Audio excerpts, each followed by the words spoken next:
truly a gift from God. It's given to us so that we might experience the joy of unconditional love with a lifelong partner. God designed marriage to be an intimate relationship between a man and a woman, not only mentally, emotionally, physically, but also spiritually. He created men and women with different strengths and needs so that they would actually complement one another. So each would learn how to give more unselfishly, to know more fully, and to love more deeply.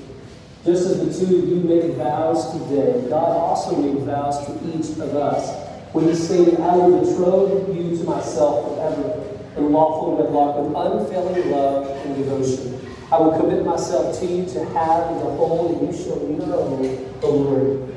Cameron and Jessica, you stand here before this loving community of friends and family, and ready to say before God and the world, this is my beloved. This is the one whom I choose to share the rest of my days. And because of your love for one another that comes from God, this is a sacred moment. So now I ask you, Cameron, do you take Jessica to be your wedded wife, to live together after God's ordinance and holy state of matrimony?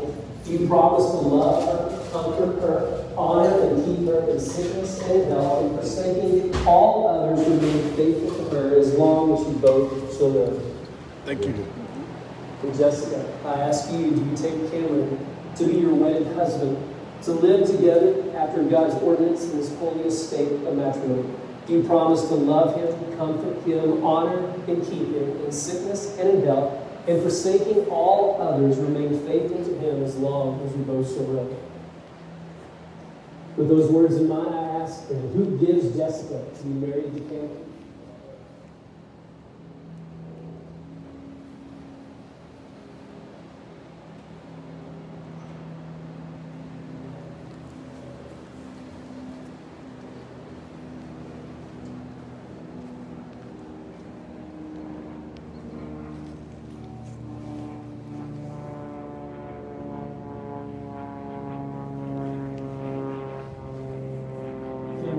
Jessica, you selected some meanings here today that symbolizes the love that you want to establish with one another.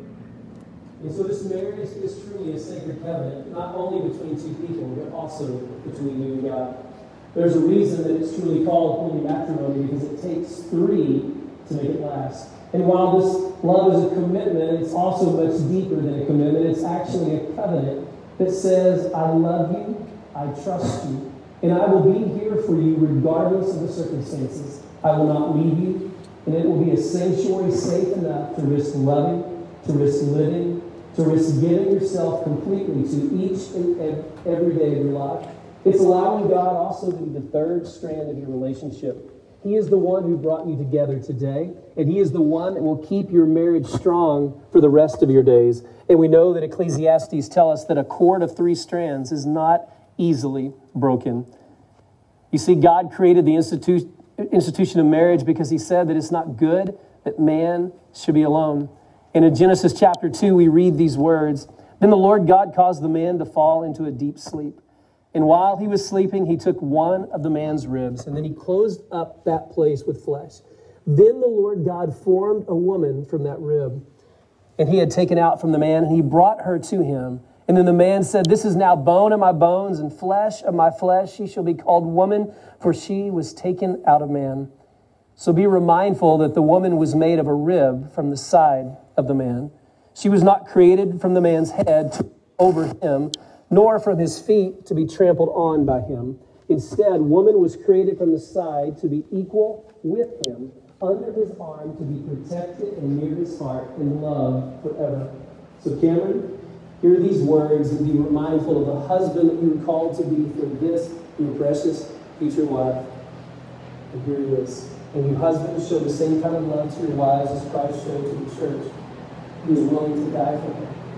That is how husbands should treat their wives, loving them in the same way as they also take care of themselves.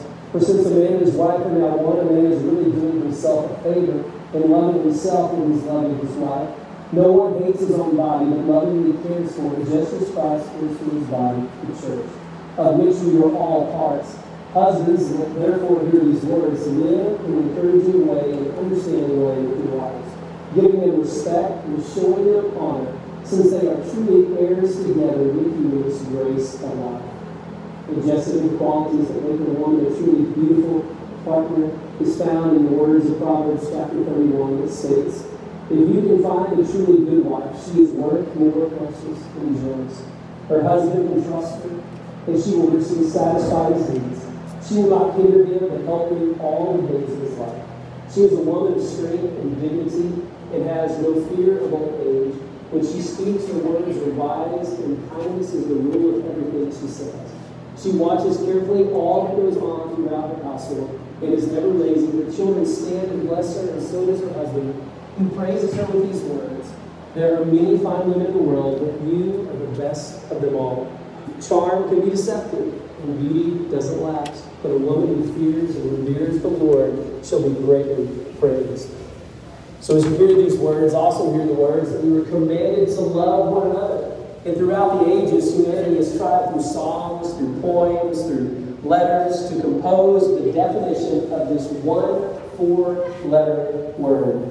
But the best description of love of all is also found from the author of love, God himself, in 1 Corinthians chapter 13, which we usually call the love chapter. So here are these words in 1 Corinthians chapter 13, 4 through 7. Paul states, love is patient and kind. Love is not jealous or boastful.